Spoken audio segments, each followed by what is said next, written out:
What's up guys, it's Evan from Threads, and in today's sports vlog we are going to be discussing who is the greatest basketball player of all time, LeBron James or Michael Jordan, one of the most talked about questions in sports today. Now before I go any further, let me just say this. I never really got a chance to see Michael Jordan play live. I'm only 18, he's kind of before my time. Of course I know all of his accomplishments, and I've seen all of his highlights, and him hitting the free throw with his eyes closed, and the shrug. I know all of his history and his legacy, but it's different with LeBron James. I grew up watching LeBron James. I live in Ohio. I'm a Cavs fan, and when the Cavs drafted him #1 overall, he was the best player on that team his rookie year. He was incredible. He was the savior. He was the chosen one for Cleveland. While I am a fan of LeBron's game, I am not a LeBron fan. Some of you might know what I'm saying, but what I mean is I respect LeBron. I root for him because I want him to succeed, but I don't make excuses for him when he doesn't perform, or when I don't say he's the greatest of all time after like one good game or something. I try to be very analytical with it, look at the stats, look at all the body of work, but I try to be as unbiased as possible. So let's jump into some head-to-head stats of the two. LeBron James started in 2004, he's still currently playing in 2015, he's been in the league for 12 seasons. Michael Jordan, 1985 to 2003, 15 seasons. He also retired for a while and played baseball for a bit there, so you have to keep that in mind. Championship-wise, 2 for LeBron, 2-4 overall in finals. 6 for Michael Jordan, 6-0 in finals, and both of them won Finals MVP for each of their championships. All-Star Game appearances, LeBron James with 11, Michael Jordan with 14. Yet that 11 for LeBron will obviously be rising as he continues his career, but I'm not really sure. I don't think All-Star Games hit that. All-Star Game appearances are the end-all, be-all of determining greatness. Playoff seasons. LeBron James with 10 playoff seasons, Michael Jordan with 14. Again, that number should be rising for LeBron James as he continues his career. Regular season career statistics. Jordan, 30.1 points per game. That's incredible. 6.2 rebounds per game, 5.3 assists per game, out of 1,072 total regular season games. Now LeBron James, 25.3 points per game, 6 rebounds per game, 7.4 assists per game, and out of 911 regular season games. But yet again, that number will be rising as LeBron continues his career. He might be able to, he's already beating Jordan in assists per game. He might be able to pass him in rebounds. I don't know about points, but he could get up to there. Let's go back to the beginning of both of these players' career in competitive basketball. LeBron James, in high school, he was the greatest high school player on the planet, maybe of all time. Kareem Abdul-Jabbar was also another great one. But at the age of 17, he was on the cover of Sports Illustrated and labeled as the chosen one. They said he could be in the NBA right now. He could be a lottery pick in the NBA. That is a lot of pressure to put on a kid. LeBron has pretty much been in the spotlight since he has been a kid. Now on the opposite end of the spectrum, Jordan. He tried out for his high school basketball team as a sophomore, the varsity squad, but he didn't make it because they said he was too short at 5'11". Something I can relate to. Not the 5'11 part, the short part, but... So he balled out in the JV squad. He had a couple 40-point games, and he was later on the varsity squad. He had a great high school career there and got a scholarship to play for North Carolina basketball, which he did. He was great at North Carolina as a freshman. He got ACC Freshman of the Year, I believe, or Freshman of the Year. And then in the 1982, I believe, yes, national championship game, he hit the game-winning shot against the Georgetown Hoyas. Jordan wasn't really a household name in college, though. He was a great player, and he was drafted 3rd overall, but he wasn't really widely known yet. But I remember watching a rerun. ESPN broadcasted a rerun of a North Carolina game when Jordan was a freshman, and they really didn't talk about him that much compared to like when they talk about LeBron a lot. But Yeah, the only thing I remember is Dick Vitale saying, "Hey, that Michael Jordan kid, I'm telling you, he's going to be special, baby. He's a primetime performer, a big man on campus, maybe. He's going to be a diaper dandy, all that jazz. I'm telling you."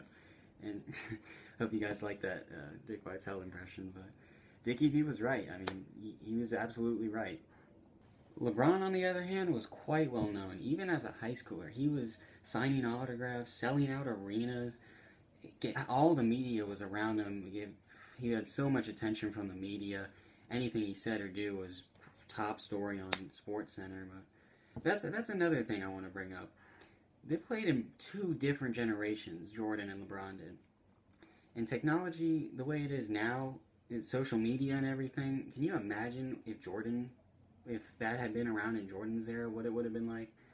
Like when he hit that game, when he shot against the Jazz, man, Twitter would have been blowing up. But yeah, it's so different because Jordan, he never had to deal with. I mean, he had to deal with media, but not Twitter, people attacking him, sending hate messages, stuff like that. LeBron does have to deal with that. He still is dealing with that, and it does. I'm not saying that if that happened, if social media was around during Jordan's era, that he wouldn't be as great as he was.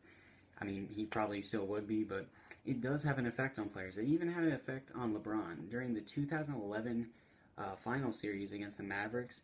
He said he stayed up late at nights, just reading comments on the internet about him, negative ones, and just all the hate messages he received. He just read them, and he was trying to fuel himself and trying to prove every critic wrong and stuff. But that it did affect him, not really positively though. The Heat ended up losing to the Mavericks in that finals. So I mean, it's kind of out of the box to think and say that, but it's just something I wonder about. Like, how would Jordan have handled social media?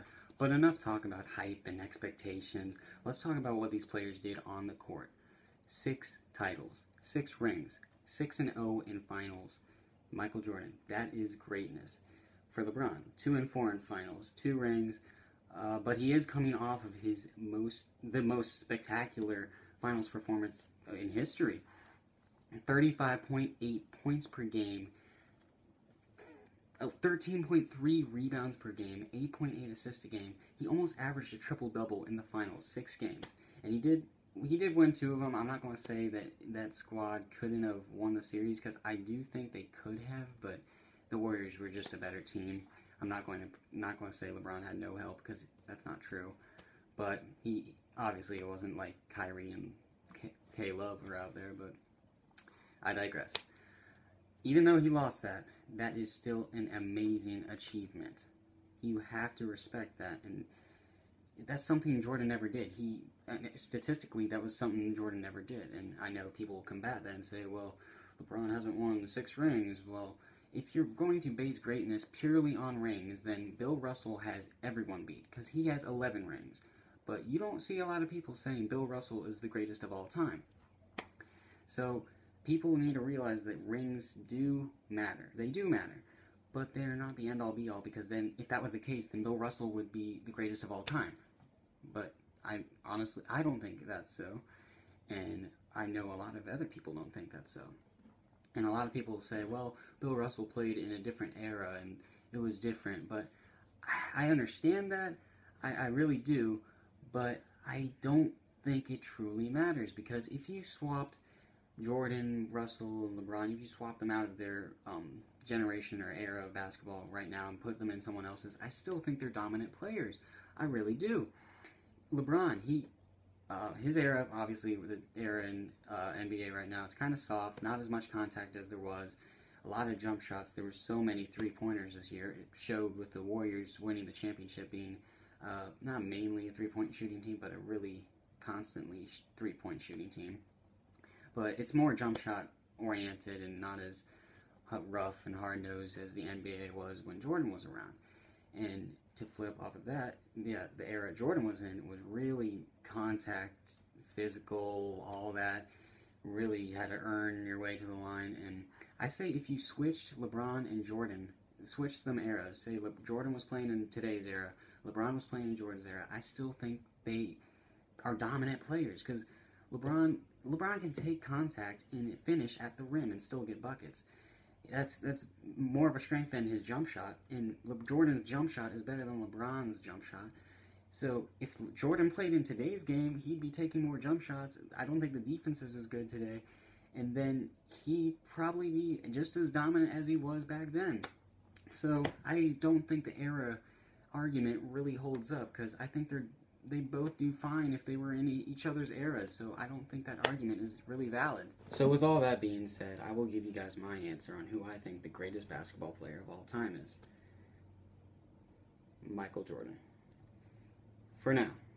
I say that because LeBron James' career is far from over. He still has plenty of time to add to his already impressive resume. But Michael Jordan's resume now, because it's completed and he has no more playing time left, it's better than LeBron's because of the 6 rings mainly.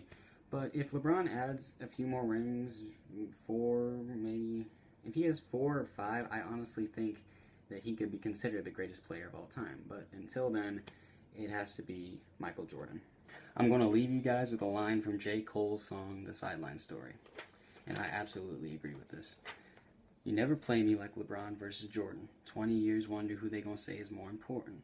Both changed the game, came through, and made a lane. Who's to say who's greater? Alls we know they ain't the same.